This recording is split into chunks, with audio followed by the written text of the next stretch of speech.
All right, everybody, we are back here on another episode of Fire Breathing Rob. Thanks so much for listening to us on YouTube. And we all know the person that is coming up next. He was on one of our previous podcasts about 2 or 3 podcasts ago, talking about the Montreal Expos, and we are going to dabble a little bit into them. But Annakin Slayd is back on the program to talk about his career in music, and we're going to talk about that. So, Annakin, thanks so much for coming on. Greatly appreciate the time.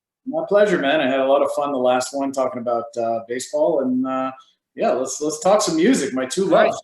All right, so let's talk some music. And like I said, we'll dabble in the Expos stuff at the end because there was a story that came up yesterday about the Montreal Expos. So let's talk a little bit about music. So what got you started in music, right? Well, in general, I should just say. Yeah, it's funny. I went to well, I've always been in the arts when I was growing up. Okay. If you look on my sixth grade, we call it elementary school. I think you guys call it grade school there, or whatever. Right. In Canada, we call it elementary school. If you look at my graduation, it said like future, like whatever job, and it said songwriter.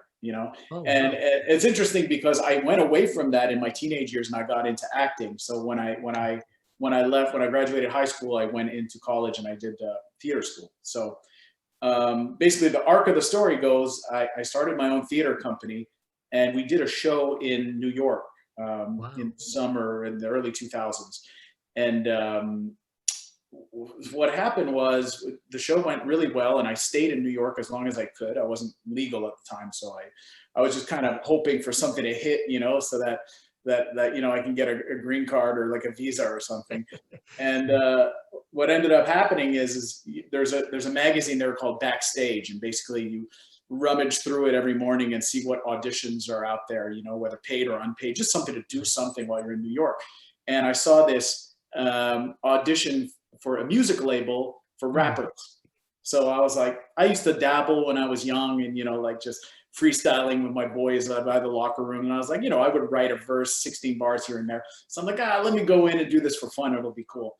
So I go in, I'm in Jamaica, Queens, and it's like I'm the only white dude in the room, and I'm like, and I had long hair at the time. My hair is up in a ponytail. Okay. So I walk in and I drop 16 bars, and like people are like banging on the tables, like they're loving the verse. And so they signed me to this, what ended up being not a serious label, but what happened was it ended up, I got into the recording booth and I started writing songs. I was like, I kind of have a thing for this. I enjoy the experience, and I could tell my instincts were good. And that's it. When I got back to Montreal, maybe a year later, I got in touch with some people doing music, and I ended up dropping a couple of singles and releasing my first album, non-sports related stuff. So, and then, yeah. Go ahead. I'm sorry.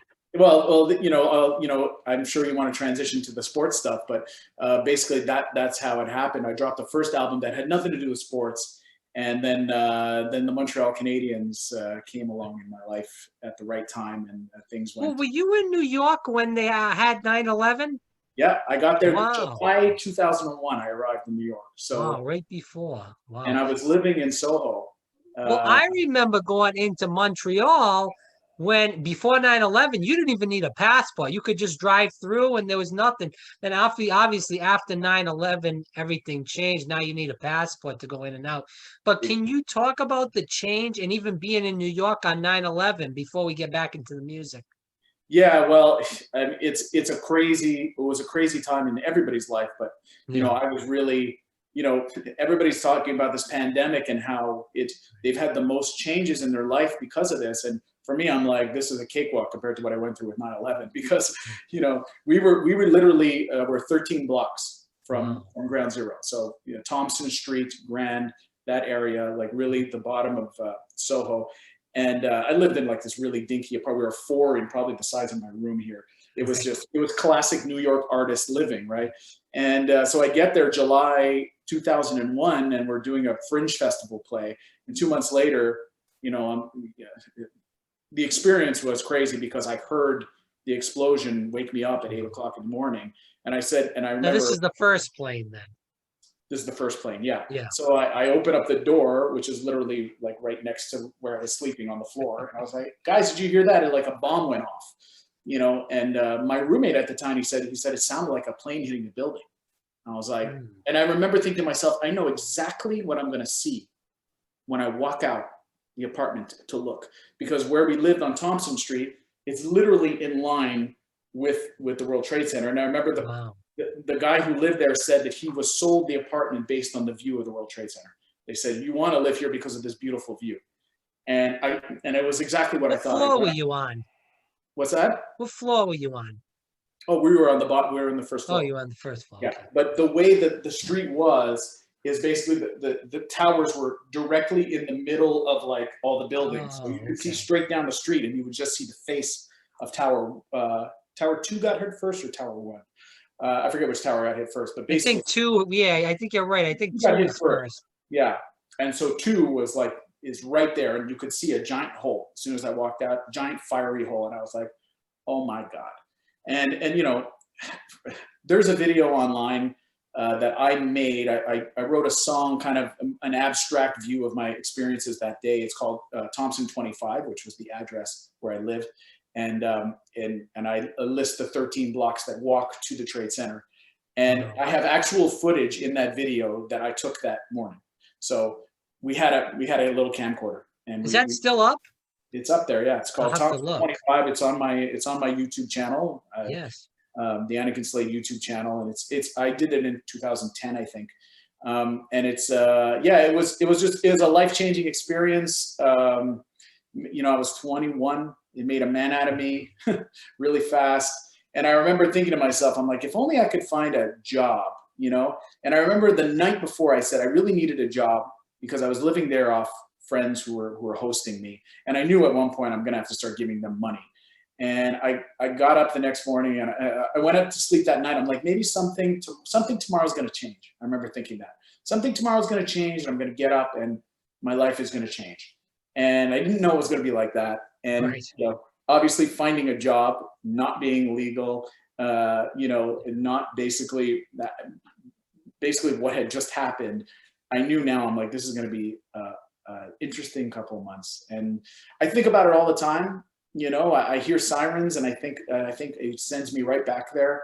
It's one of those experiences where it's just life, and it teaches you about life, how the horrors can also, make a man out of you, make you understand how you're not going to be handed anything in this world. And that was 9/11 for me, plus living the way I was living on top of this world-changing disaster. And it's a weird thing to kind of look at it in a sense of like an essential part of who you are, but that experience is essential. And I'm still haunted by it, and at the same time I still get strength from it. So it fueled a lot of my creativity for the next 20 years now. So let's go back to that day. Obviously you went out the door, you saw the incredible smoke, fire that was coming out of that building. Me, myself, if I saw those things, I probably would have ran under my bed like a little boy. Were you one of those people that when you saw that, you said, I gotta see this, I gotta run towards this? Or did you say, hey, I gotta get the hell out of here? Well, two-part answer to that. One, yes, I was one of those people who it's like, let's go closer. Because really, first of all, people forget that you didn't think this was a terrorist attack. Like, no one thought that at the time. We thought it was an accident. We thought that a plane flew too close, because it wasn't the first time that it happened in New York, where a plane just slammed into a building because it lost its way or whatever. So we didn't think that. And the funny thing is when the second plane hit, I was still outside of my apartment, and it didn't look, we didn't know that it was a second plane. Because if you see the footage, actually, I don't know if you see the footage in the video, but in my home video footage, it just looks like a huge burst of flames engulfs the second building. And so none of us thought, oh, that's another plane. We thought, I don't know, maybe a piece of the plane had, the fuel had started another explosion. We had no idea that it was a second plane. And back then, when there was no, we didn't have smartphones, and Yeah. We couldn't be Googling as it was happening, or looking at Twitter. We would go by cars that some people had opened their car doors and were playing the radio. So people would be gathered around car radios and around these cars and just sitting there listening to the radio broadcast. And only as we were walking down closer, like idiots, 21 years old, me and my roommate, we didn't know any better, but we thought, wow, we should get a closer view of this once in a lifetime thing. And then only then did we realize, like, oh man, like that was a second plane. We're under attack. And the kind of the moment that my life could have changed forever was when we decided we had walked. We wanted to get as close as possible so that we were looking up at it. I don't know why, but that was our thought back then. And a bunch of cops had started to push us back. They're like, back, back, back, back. So we said to ourselves, well, you know what? Let's go around one street and go around to another angle so we can see it. And as we were doing that walk around, the first building fell. Whoa, wow, that's scary. So if we had either stayed where we were or finished the tour around, You would have been dead. Who knows? Could be, yeah. Or at the very least, completely engulfed in the because we had to run even when it fell. We had to run from what looked like this sort of tidal wave. Right. You've seen the footage, right? It looked literally like a tidal wave. And at the time, you're not thinking, well, that's just dust, right? You're thinking, you don't know what's in that tidal wave. It could be shrapnel, it could be all kinds of stuff. So we ran, and you can see it in the footage. We literally ran for our lives, and then we sat and watched the second one fall, and it was, you're thinking at the time, are there people still in there? You think of course there had to be some people who lost their lives instantly, but the range, I remember the day of, the range was like, people said 20,000 people had died. I remember the day of, like, oh, 20,000. And I was like, oh my God. And then other people were saying, yeah, most people probably got out. And obviously 3,000 is a huge amount of people to lose in one day. But you think about it, and it could have been incredibly worse. And I could have been one of them, really. But so you were running away from the dust. The building was coming down. Obviously, like you said, anything could have been going through that wave of dust. There could have been desks. There could have been any kind of lights, whatever it could have been. You don't even know. And it's scared to death to even think about that. Did you see any of the people? This was a huge thing on 9/11. Did you see any of these people jumping out of the windows, which was a huge thing that sometimes they didn't show on TV, but if you do go on YouTube, if you did do your research, people saw people jumping, which is scary. They would just jump into their deaths. Yeah, and there's a great documentary called The Falling Man. Yes, I saw that. Which I watched and sort of regretted watching it because it really hit me hard. And I remember the next day they had that picture of the falling man in the New York Times. And obviously I still have the copy of the New York Times from that day. And of course you looked at that and you're like, my God, like we weren't thinking at the time people were jumping. Now that I think about it, you would see it in the video, you see it, it looks like debris falling, because we weren't close enough to actually see, what those things were. And some of the debris was falling, but some of those could have been people, because, the thing about the falling man is it's a misleading photo because it looks like the guy is like aiming straight down in sort of like a missile almost. But when you see the documentary, you realize the full footage of it, it's not as simple as that. It's the wind is taking the bodies all over the place. Very dark thing to be talking about right now.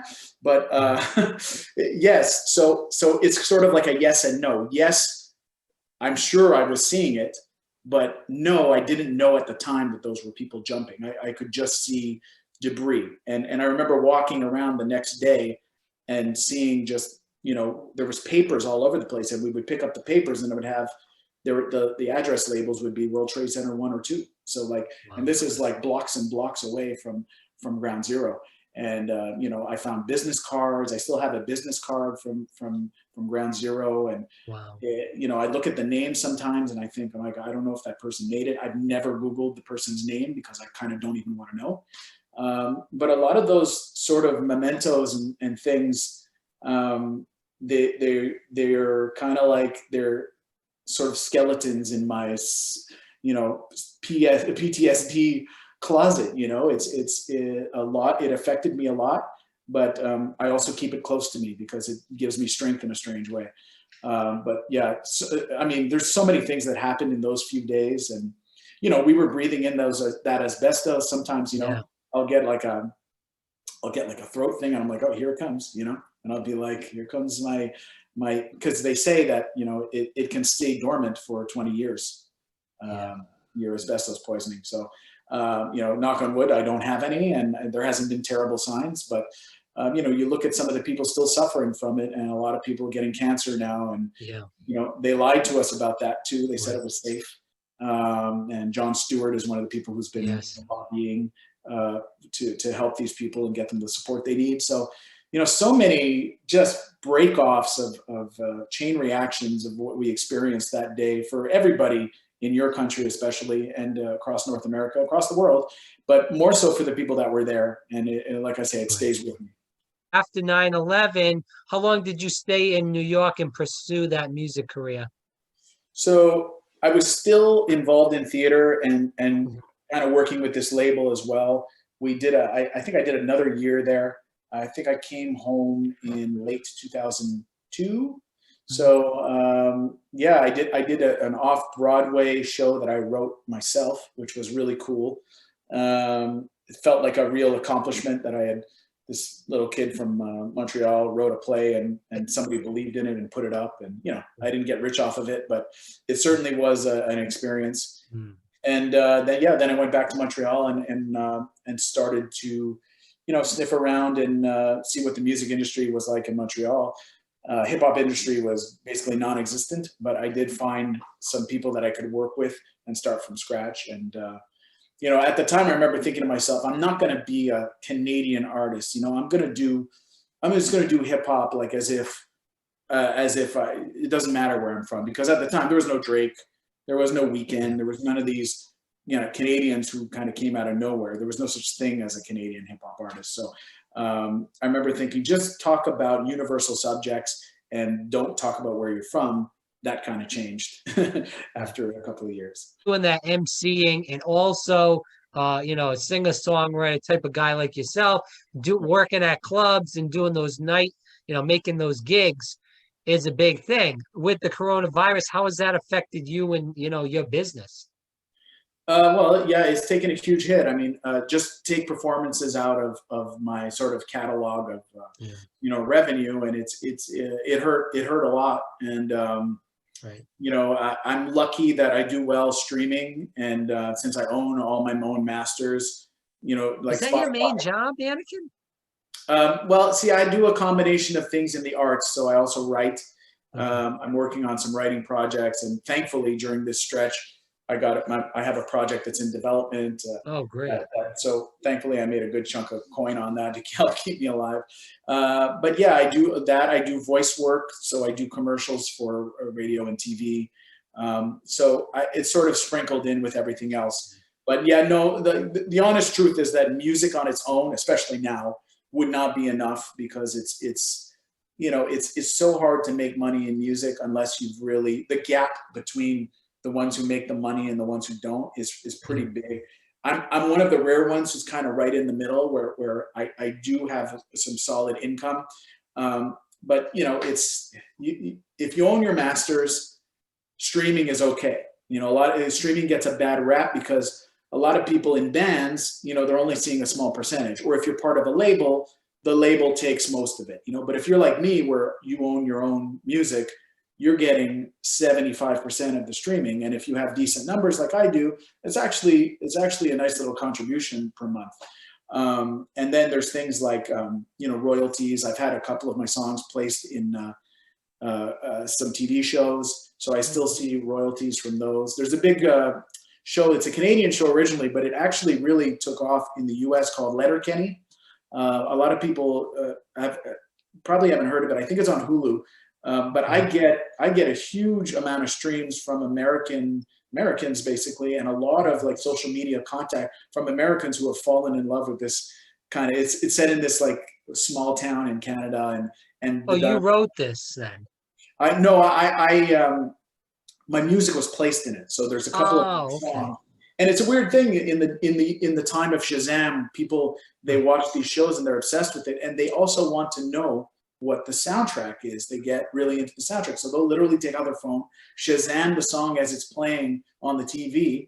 And I've had countless people say, that's how I discovered your music. Your song was playing in Letterkenny, and I Shazammed it. I looked you up on Spotify, and I've been streaming you ever since. So I always tell musicians, I was like, you want to really break out? Don't worry about joining a label. Don't worry about, trying to like hustle online or making cute Instagram videos. Try to find a way to connect with music supervisors, people who are have content that they need to get music for, that's going to be out there in the world. Because they came, I happen to know somebody who was working on that project that said, hey, we're looking for music. I said, cool. I sent them my stuff. I'm on the first couple of episodes and a couple other episodes sprinkled out there. And honestly, those songs have taken off because of that. And they've really helped me sustain my career. And I tell young musicians all the time, don't fall into those traditional traps. Get your song on a TV show. Well, because music is such a hard, everybody wants to be an actor. Everybody wants to be a musician. It's so hard to make money off that, especially now with the virus.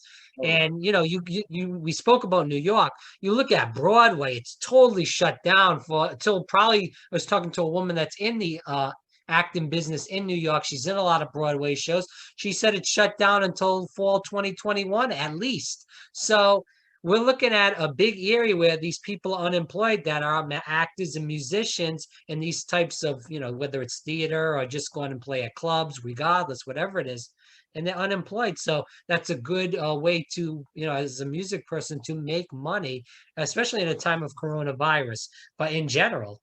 Yeah. And if anything, now content on TV is king, that's where, like, what are we doing during this virus? I know that, obviously Zoom, which we're on now, has really profited off it. Amazon, because people are ordering from their house.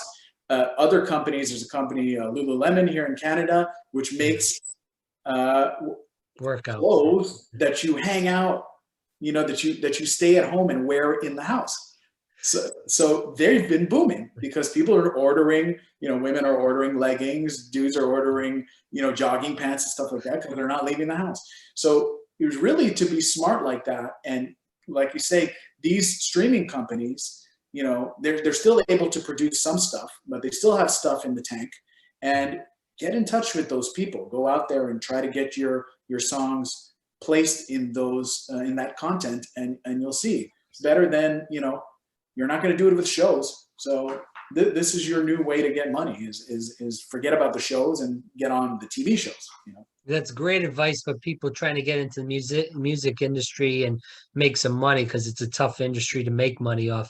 Right. Let's end it there. Again, if you want to find Annakin Slayd on YouTube, and you can spell it out. I think it's ANNIKANSL. You flip the A and the I, so it's ANNAKIN. So like Annakin SLAYD Slayd. I'm on Twitter, Instagram, YouTube, all those things. Easy to find, easy to interact with. New album coming out, hopefully in the new year. You can see all my stuff, all my sports-based stuff, which is really what got me popping, which we actually didn't talk about, but they sort of speak for themselves anyway. So you do have that Montreal Expos hit, and it's got quite a few views on there. We'll just say that. So definitely check that out. I know we talked a little bit about it in the last podcast, but definitely check it out. I'm going to put a link to that. I may even try to play a little bit at the end. During the interview rather. So definitely check it out. So Annakin, thanks so much. I appreciate your time. Rob, anytime, man. It was a lot of fun. We'll do this again.